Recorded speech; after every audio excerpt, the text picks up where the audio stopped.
انا مش هتكلم عشان الواحد يبقى سايب الدنيا كلها وجاي يقضي اجازته. الدنيا باظت، الدنيا بقى الواحد بقى بيعمل المشوار في 8 ساعات. ليه؟ ده انا لو واخد منها العقبه دي رايح جاي هوصل اسرع من كده. وبعدين فين الراجل الرمه اللي كتب جمله واحده قال لك مصر في الصيف معتدل صيفا عرقا جفاء وفي الشتاء ده في ايه يالا؟ ده في ايه؟ ده احنا بقينا في الشتاء عايم في بحر الغادر. ده احنا خلاص، ده احنا مش عارفين نمشي. ده بكره الناس هتمشي زي البطاريق.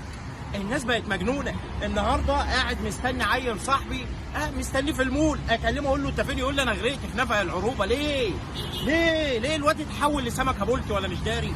نفق العروبه دلوقتي بقى فيه شهداء، حتى ده كمان بقى فيه شهداء. العيال بتغطس، العيال مش عارفه. لا خلاص ده شغلانه باظ. وبعدين تعالوا هنا، شغل ايه اللي الواحد يروح ببدله؟ بكره بدله مين؟ انا هلبس البدله بتاعت نبيل الحلفاوي اللي كان لابسها في